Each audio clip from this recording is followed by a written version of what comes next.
Baik, bismillahirrahmanirrahim. Sebelum kita melepaskan bajunya, terlebih dahulu kita letakkan sehelai kain antara lutut dengan pusarnya, merupakan aurat besarnya. Yang mana jumhur ulama kan berpendapat aurat dari pusar dengan paha, walaupun ada khilaf dan masalah itu ya. Begini, setelah itu baru kita mulai membuka apakah harus digunting pakaian sesuai dengan kondisi mayat. Setelah itu, maka yang masuk kepada pemandian kata para ulama hanya yang memandikan dan orang yang dibutuhkan oleh dia saja, yang mereka amanah. Karena di beberapa daerah itu ada tempat pemandian yang terbuka umum sehingga semua orang bisa lihat. Seingat saya di Lombok seperti itu kebiasaannya di beberapa daerah. Itu nggak boleh karena mayat harus dijaga kehormatannya ya, walaupun sudah meninggal. Kita pakai sarung. Setelah itu kita angkat seperti hampir duduk. Digosok-gosok, perutnya boneka perempuan pula ya. Digosok-gosok perutnya ya, sehingga keluar. Yang satunya sambil nyiram ya, sambil nyiram sehingga kotorannya langsung turun, digosok ya, sudah. Kemudian mohon maaf kemaluannya sambil ditutup, nggak boleh dilihat ya, sambil tertutup dengan menggunakan sehelai kain ya. Karena hukum asal tidak boleh menyentuh aurat seorang muslim walaupun dia sudah mati, harus dimuliakan. Kira-kira sudah bersih, maka setelah itu dan dipastikan tidak ada lagi kotoran yang akan keluar, maka apa yang dilakukan tadi? Diwudukkan. Mana airnya? Ini perlu disiram langsung nggak? Siram aja ya, biar jelas ya. Baik. Sekarang saya gosok-gosok. Nah, siram, yang lain siram. Ya. Baik, ya. Antum angkat ini mayatnya ya. Baik, ya. Ikan sambil saya gosok-gosok, kotorannya otomatis keluar. Ya, rata-rata tempat pemandian kan dia lebih tinggi bagian kepalanya. Angkat coba ini. Silakan. Ya. Langsung saya atau ganjilnya gitu. Saya ambil gosok, saya siram terus. Ya, saya siram. Ya. Baik. Ya. Kira-kira sudah nggak ada lagi kotoran yang akan keluar. Kemudian kita gosok-gosok kemaluannya sambil kita siram ya. Dubur juga belum ya. Ya, setelah itu baru bagian dubur ya, dubur tanpa melihat auratnya ya, dengan menggunakan sarung tangan ya. Iya, dibalik nampak nanti. Iya, diangkat saja ya. Nah, kan disiram dari bawah airnya. Baik. Udah, kira-kira sudah dipastikan kotoran yang nggak ada lagi, maka setelah itu baru diwudukkan.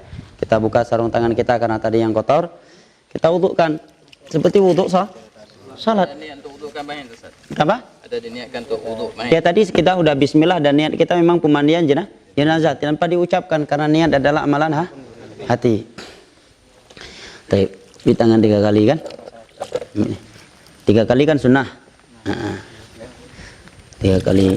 Baik juga nih mayat nggak lawan-lawan. Ya. Baik. Kan mulutnya sudah mungkin berkumur-kumur, maka kata ulama diambil kain basah, dibersihkan giginya, hidungnya. Kok biru nih giginya?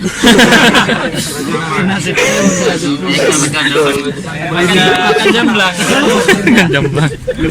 Jenazah ada gigi kawan. Ya nggak boleh disiram ya. Setelah itu seperti itu, apa lagi? Wajah. Setelah berkumur-kumur itu setelah kumur-kumur. Muka apa wajah? Wajah, bukan muka. Wajah bukan muka ya. Muka apa bedanya? Baik ya. 3 kali. Sunnahnya kan, wajibnya kan sekali ya. Kenapa? Sekali ambil langsung gini-gini tuh. Ini kan di situ pentingnya ada yang jazakallah khair. Imam Nawawi menyebutkan bahwa dihitung sekali dalam berwudu adalah dengan al-isti'an, sempurna anggota tubuh tersebut. Misalkan begini nih. Baik. Ini belum kena tadi kan? Ya. Saya sekali lagi ini dihitung sekali bukan 2 kali. Dihitung sekali dengan sempurna. Dan sempurna baru dihitung sekali, ini udah 2 kali. Tapi kalau terkadang kan ada orang jual cuci kaki begini. sekali di ujung ini, sekali di sini, sekali di sini, dia kira 3 kali. Jelas ya? Nah, kata Imam Nawawi sekali itu bil isti'ab. Seluruh anggota wudhu tersebut telah basah. Itu baru dihitung sekali. Bukan dengan berapa kali dia menyiram. Jelas ya? Jelas. Baik. Setelah itu kita wudhukan. Nah, kalau yang berjenggot di celah-celah gitu juga nggak sama? Ya, jenggot di celah-celah itu masuk ke dalam pembahasan wudhu. Ketika bagi orang yang berjenggot, kalau jenggotnya lebat. Baik. Dan apakah kukunya dipotong? Sebagian ulama berpendapat tidak dipotong, bahkan ada yang menganggapnya beda. Mungkin juga rambut ketiaknya ya. Adapun kumis maka dicukur karena itu yang gampang. Adapun jenggot jangan dicukur. Kalau di giginya itu ada gigi palsu atau gigi Tidak ada. Wajib walaupun ada ya gigi yang emas atau perak. Nah, emas yang karena khawatir masuk ke dalam basah bagian. Kena keumuman hadis Nabi kasru azmil mayyit ka kasri hayya. Mematahkan tulang mayat itu sama hukumnya seperti mematahkan tulang dia ketika masih hidup. dibiarkan. Emasnya enggak. Ya kalau emasnya bisa menyebabkan patah tulang dan emasnya terlalu besar, ya lebih baik. Khawatir kena hadis tadi, jadi emasnya besar menjadi warisan cukup untuk beli inovasi.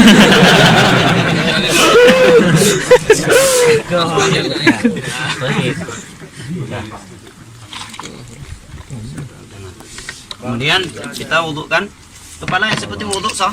Mulai dari depan. Fa aqbala bihima marratan wahidah, kata sahabat Abdullah bin Zaid al-Mazini kan, dengan 2 tahun tinggal. Selesai. Setelah itu kan semuanya betul sudah sekali. Seringnya orang kita wudhu, anda lihat di masjid-masjid, dia hitung kepalanya pakai pen kan, dengan niat ya. Itu dihitung sekali. Sekali itu dengan isti'ab, semuanya udah basah, itu baru sekali. Kan sering orang di pet kayak gitu kan, set sekali, set 2 kali, set 3 kali, sekali dalam agama ya. Katakan setnya itu dari anak.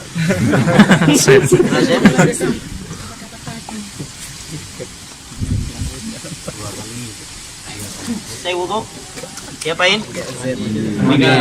Siram. Dimandiin, silakan lurus, menyuruh sebanyak 3 kah? 3 kali. 3 kali. 3 kali. Dia kata Syekh Al-Albani dalam Ahkamul Janaiz. Setelah itu disiram sebanyak berapa kali? 3. Fa'afadha 'ala ra'sihi 3 kali. Ini enggak perlu kanan kepala kan? Setelah itu baru kita Mandi. Ini air sudah bercampur daun bidara atau sabun? Bidara ya, sidir bahasa Arabnya. Baik. Kita mandikan. Terwayu. Patungnya nggak jelas pula diambil. Berada pula.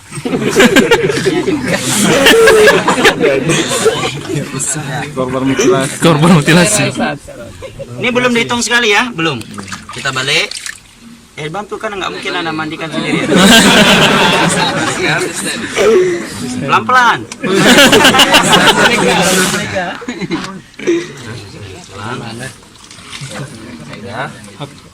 Maka ini udah dihitung berapa? Sekali. Kiri kanan baru dihitung. Sekali.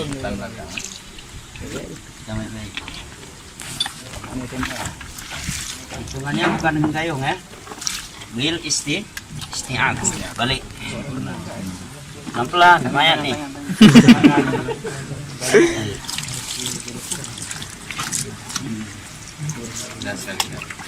Dah tuh. Sampai berapa kali? 3 kali. Mau lebih? 5. Mau lebih? 7. Mau lebih lagi baru 9. Oh, aktsar min dzalik in ra'aituna dzalik, kata Nabi kan kepada wanita-wanita mencuci mandikan juga.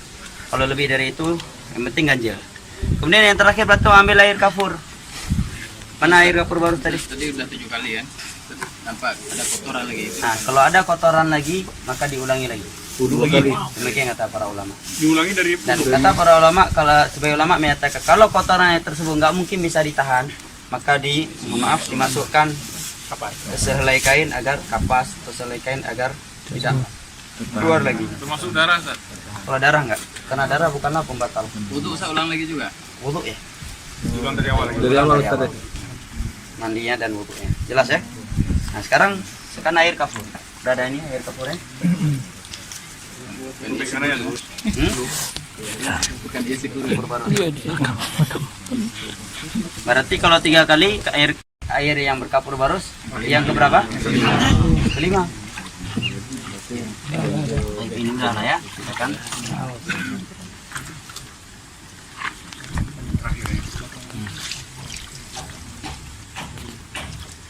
Tahu ini apa filosofnya Dokter Wahyu ngambil patung yang perempuan nih? Adanya ini. Nih. Waduh. Oh, iya. Nah lagi ya. Pembahasan luar biasa. Maksudnya. Awalnya yang mati ya Ustaz. Baik. Jadi apa bedanya mandi junub? Gak ada bedanya. Cuma bedanya apa? Pegang kafur. Kemudian kita bersihkan kotoran-kotorannya. Semua mandi syar'i semua sama bentuknya. Mandi Jumat, mandi junub, mandi jenazah.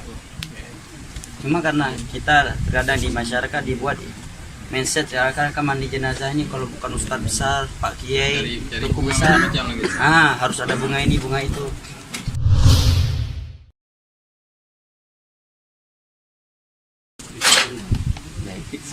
Udah kain kafannya? Atau ada tempat lain untuk kita taruh kafan misalkan? Di dalam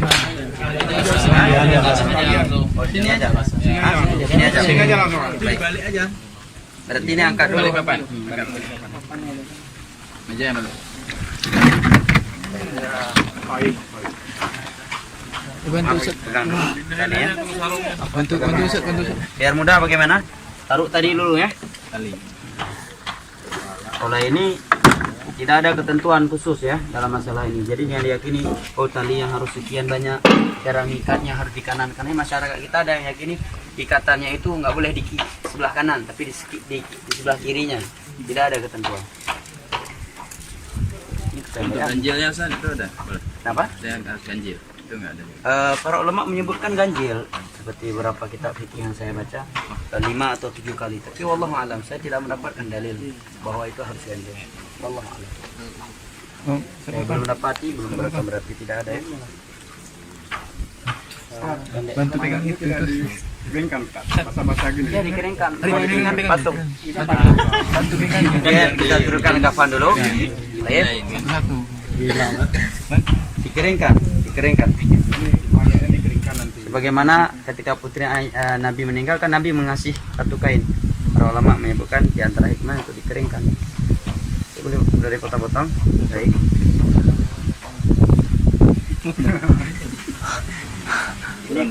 Ini talinya terlalu pendek ya. Kita sambung. Ada banyak.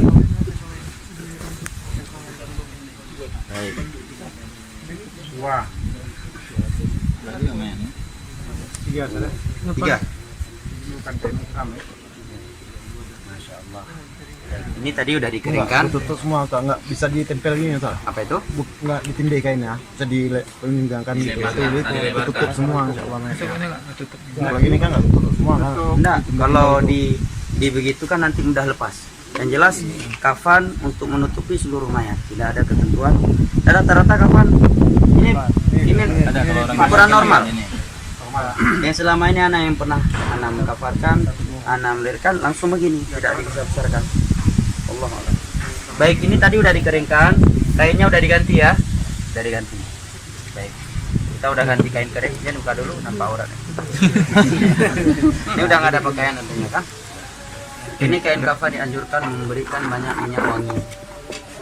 Ya, ada beberapa asar dari para sahabat Nabi agar meletakkan kapas yang telah diberi wangian di anggota sujud. Tapi Syekh Albani menyebutkan Kayaknya nak bagian duduk semua dari ya, bid'ah duduk semua. memasukkan kapas yang sudah diberi wangian ke duburnya, di mata dan hidungnya. Itu tidak ada dalil. Ya, dalam satu iya ini. Jelas ya.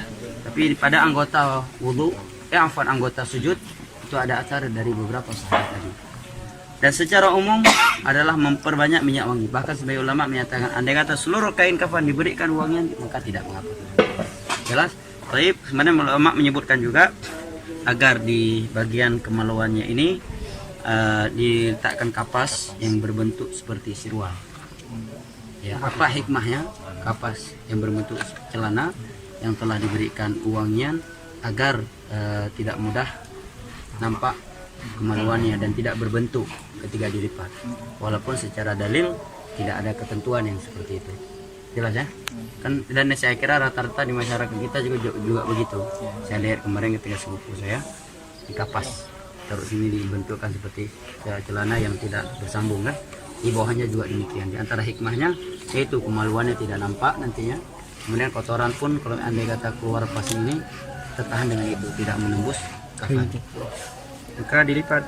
Terus tangannya ada buat Sebagai ulama berpendapat untuk sedekahkan, tapi yang rajih tidak ada dalilnya. Andai kata ada dalilnya, Nabi memerintahkan putri beliau. Karena kaidah ta'khirul bayan an waqtil hajah la yajuz. Tidak mungkin bagi Nabi menunda penjelasan di saat dibutuhkan. Waktu itu mereka sedang memandikan putri beliau. Nabi tidak menyatakan harus dibentukkan salat. Kalau ada yang berkata, agar bertemu dalam keadaan bentuk salat, berarti itu istihsan. Istihsan bukan sumber agama. Sumber hukum Al-Quran dan hadis. Cabang dari itu ijma, qiyas dan ijma dan qiyas yang sahih. Jelas ya? Bahkan sebagian ulama menyatakan dengan kita sedekapkan, dikhawatirkan akan mematahkan tulang dia. Sehingga kita khawatir terancam dengan hadis Nabi yang menyebutkan mematahkan tulang mayat dosanya seperti mematahkan tulang orang yang masih hidup. Dan andai kata ini dianjurkan untuk membentukkan sedekah, pasti ada anjuran dari Nabi. Apalagi kematian di masa Nabi enggak satu kejadiannya. Banyak, ya kan? Hampir tiap bulan ada yang meninggal misalkan. Tapi tidak ada penjelasan itu. Menunjukkan tidak ada. Mengikuti sunnah lebih baik daripada ya melakukan sesuatu tidak ada. Setelah itu sudah muasar ya? Segerakan. Yep. Gerakan mayat. Juga ini tarik yang kuat ya. Ya cukup. Oke. Kemudian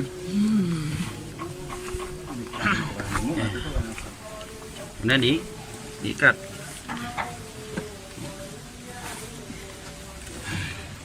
Ya, ikatnya nggak mesti harus di kanan atau di kiri. Sebagai masyarakat kita ada mitos, harus di sini, nggak boleh di kanan, nggak boleh di kiri. Yang jelas agar mayat tidak terlepas, itu saja.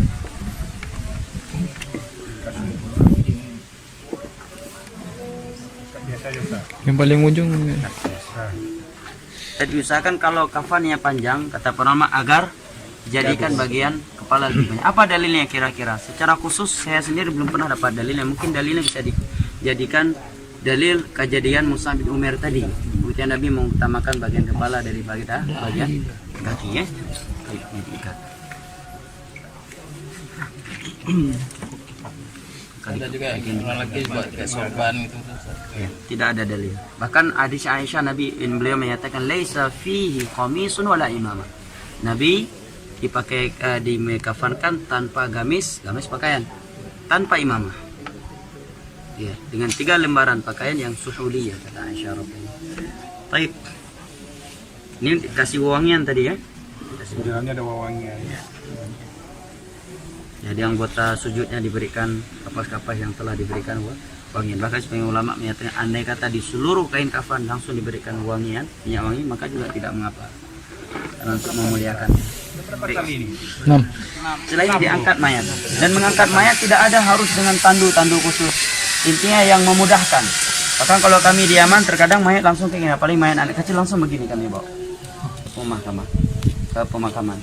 Tapi supaya tidak memunculkan fitnah besar ya, karena pernah waktu satu tempat ada yang bawa mayat nggak pakai tutup itu, ribut sekampung. Sekarang kita bawa cara menurunkan jenazah.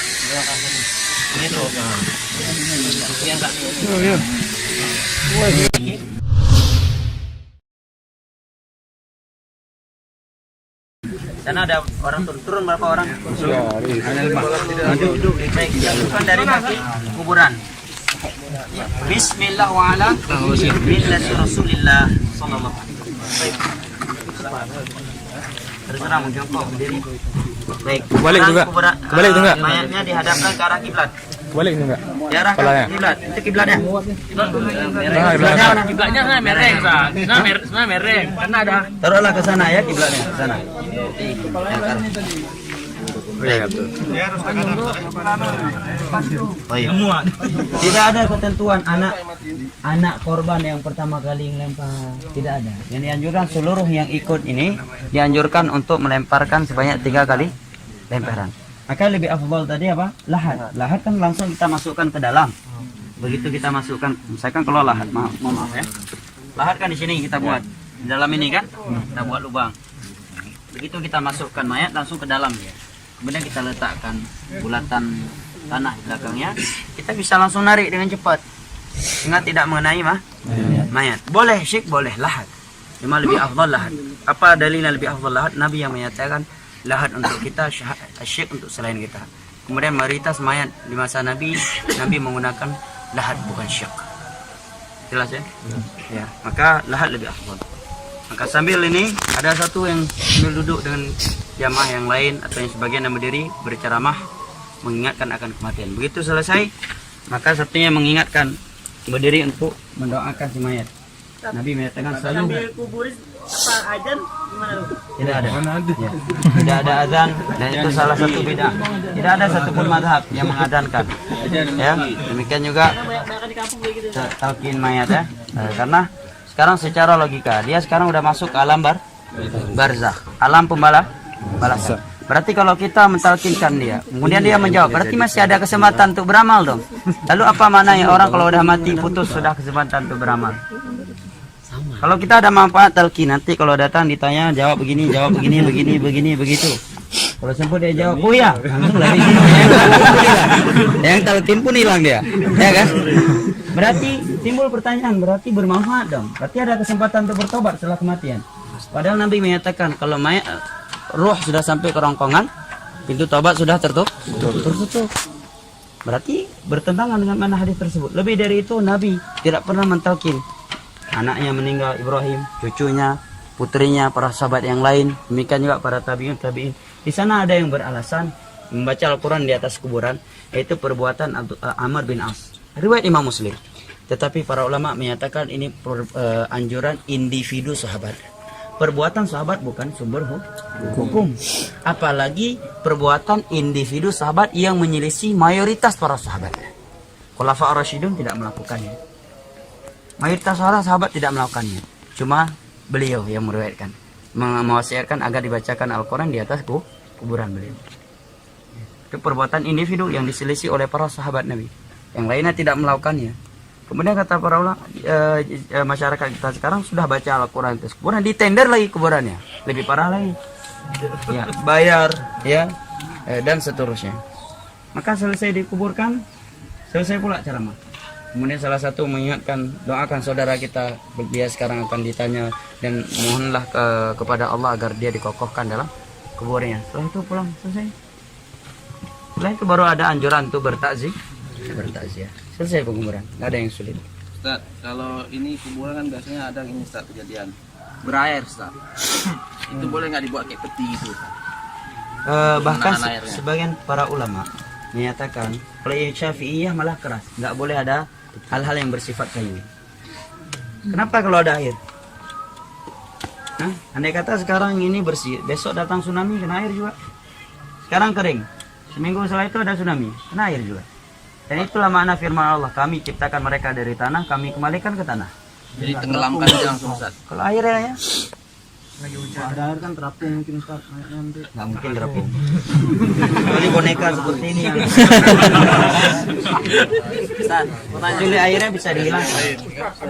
biasanya kan atasnya dikasih papan tuh gimana Ustaz? Makanya bilang tadi, ulama Syafi'iyah berpendapat tidak boleh. Karena di masa Nabi juga ada papan, tapi mereka langsung. Maka itu menyelisih keumuman ayat dan hadis. Kami kembalikan mereka ke tanah, kami ciptakan dari tanah dan kembalikan ke tanah. Berarti kalau ada papan dan kami kembalikan mereka ke papan. Tikar pandan juga ditarik, karena yang pakaian yang dibawa oleh mayat satu-satunya adalah kafannya. Itulah makna, disitulah kita akan tertegur. Walaupun kita hebat di dunia, rupanya pakaian tok kafan dan di dalam bawah tanah liat kita dimasukkan. Bahkan sebagai ulama Syafi'i ada yang berasio, kalau ada papannya nanti kalau diadab akan terbakar. Tapi ini dibantah oleh ulama, ini masalah gaib, nggak bisa dikiaskan. api yang ada di dunia. Ustaz, tadi Baik, kalau di kemudian boleh meletakkan tanda-tanda kuburan seperti 1 batu atau 2, dan kuburan tidak boleh lebih dari 1 jengkal, dan tidak boleh diberi nama dan kapur. Dan itu sepakat ulama. Hadis Jabir, Nabi melarang untuk diberi kapur dan ditulis kuburan. Jelas ya? Bahkan Imam Syafi'i juga melarang keras. Jadi yang kapuri bukan mazhab Syafi'i. Makanya kita lihat ke Baqi, kita nggak bisa lihat mana kuburan Utsman, mana kuburan sahabat yang lain. Semuanya tidak ada. Raja yang mana kuburan raja, mana rakyat jelata di Saudi Arabia, nggak bisa kita bedakan. Nggak ada namanya. Dan apa hikmahnya? Banyak diantaranya. Kalau sempat ditulis nama, kalau ada sebuah kuburan yang orang anggap dia wali, habis sudah.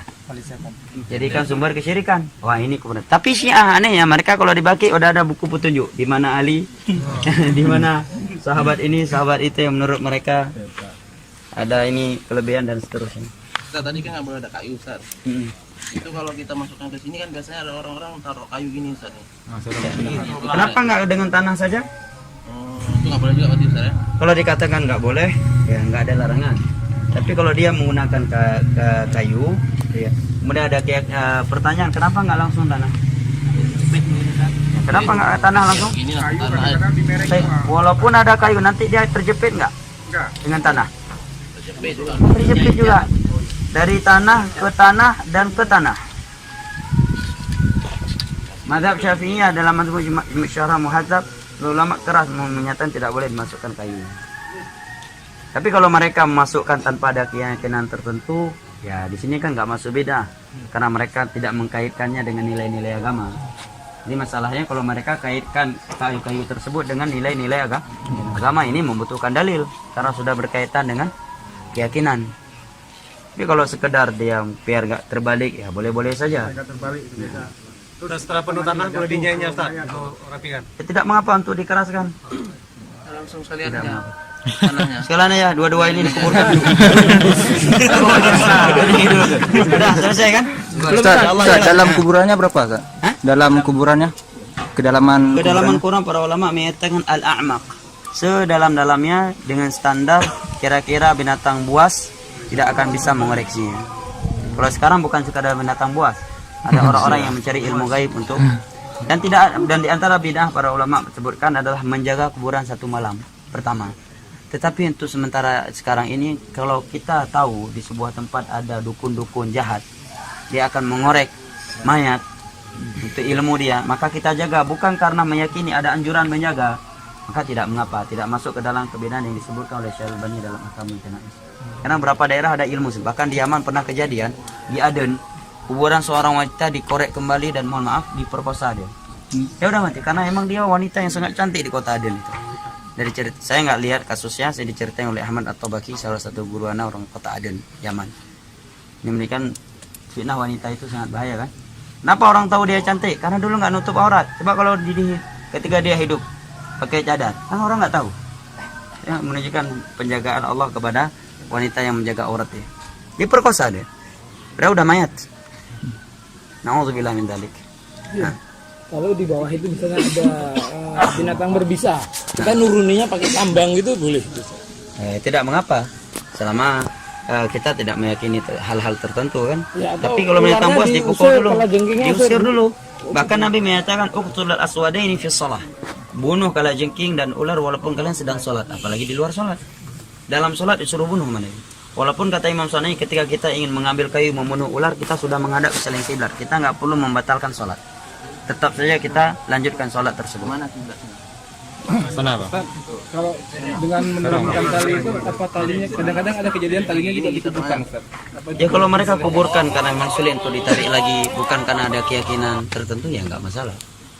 Bidah itu kan dia melakukan sesuatu yang baru, menyamai perbuatan agama dengan niat dia beribadah dengan itu. Ini yang menjadi bidah. Tapi kalau dia turunkan tali bukan karena anggapan ini sesuatu yang disyariatkan, tapi karena untuk memudahkan, ya tidak mengapa. Tapi yang sunnah kan turun, Nabi kan ikut turun langsung ke bawah. Katanya buka seperti Ustaz.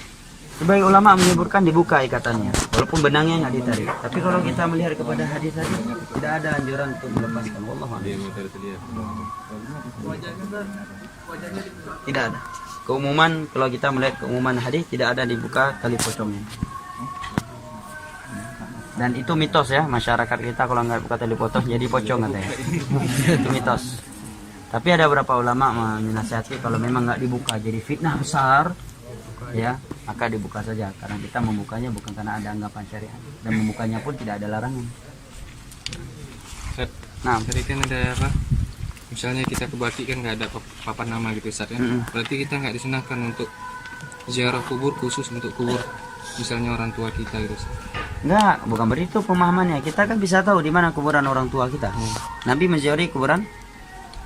Nabi juga diizinkan untuk menziarahi kuburan orang tuanya, tapi dilarang untuk meminta ampunan kepada kedua orang tuanya. Dia juga kan tahu. Kirim doa nggak sampai itu. Hah? Kirim doa nggak sampai. Karena enggak sampai. Kalau enggak ada apa maknanya firman Allah Rabbighfirlah warhamhuma kama rabbayani shaghira. Apa maknanya kita sholat jenazah kalau nggak sampai doa untuk orang meninggal? Cuma ini kali oleh ulama doa-doa yang dengan cara-cara bid'ah, berkumpul di hari-hari tertentu, di malam-malam tertentu khusus dikirim. Ini yang dikari oleh ulama. Sama dia. Ya, dan semisal dengan. Ya, ada yang lain? Ustaz, biasa kan kuburan zaman sekarang kan ada dibangun kayak keramik di atas kuburan itu kan. Itu apa boleh Ustaz? Tidak boleh, akhi. Nabi memerintahkan Ali bin Abi Thalib menyatakan Allah tada'a timsalan illa sawaita wala qabran musyrifan illa sawaita. Wahai Ali, kalau kamu dapatkan patung yang disuruh hancurkan. Ya, kalau engkau mendapatkan kuburan yang ditinggikan, ratakan. Ya, tidak boleh lebih dari 1 jengkal. Ya, itu bukan bentuk kita memuliakan dia. Merendahkan dia, bahkan itu bentuk memuliakan dia. Karena apa manfaatnya kita buang keramik? Habis 10 juta, mending 10 juta kita sedekahkan tunai yatim dengan niat orang tua kita. Sampai pahala ke dia. Jengkal itu maksudnya tanah, tanah doang sejengkal. Jengkal, ya tanah, tumpukan tanah. Kalau di sana yang ditinggikan Ustaz? Turuk pohon sebagian Syekh Albani menyebutkan itu salah satu bid'ah. Pertanyaan yang bagus. Pohon-pohon hijau. Ya. Ada yang meyakini supaya nggak diadab, mengkiaskan kepada perbuatan Nabi kepada 2 kuburan yang sedang diadab pelakunya. Nabi meletakkan pelepah kurma yang basah. Kata Nabi, la'allahuma yukhaffafu anhuma ma lam yabasa. Mudah-mudahan azab mereka diringankan selama daun tersebut belum kering. Para ulama menjawab dengan beberapa jawaban. Yang pertama, Nabi meletakkan bukan ditancap. Kalau tadi bak apa yang kampung Lawah. Bak nawa apa bak lawa? Bukan lawa. Nawa Beladih nawa. Bak lawa. Apa bahasa Indonesia? Dijawab pakai bak pohon jarah. Yang bergetah tuh. Nah, pohon jarah. Itu bukan pelepah kurma. Kalau mau diambil dari tadi. Satu. Kedua, Nabi nggak menancapkan. Ya, meletakkan pelepah. Ya. Kemudian kata para ulama itu khusus dari perbuatan Nabi. Tidak bisa ditiru yang lain. Buktinya apa? Setelah Nabi meninggal para sahabat tidak melakukannya. Ketiga, kita nggak tahu ini kuburan sedang diadab. Kalau Nabi tadi tahu itu sedang diadab. Nah, kalau kita langsung meletakkan kepada kuburan yang ada, berarti secara tidak langsung kita mengumumkan kepada orang bahwa ini orang sedang diadab. Iya kan? Nanti kan diberitahukan oleh Allah itu sedang diadab.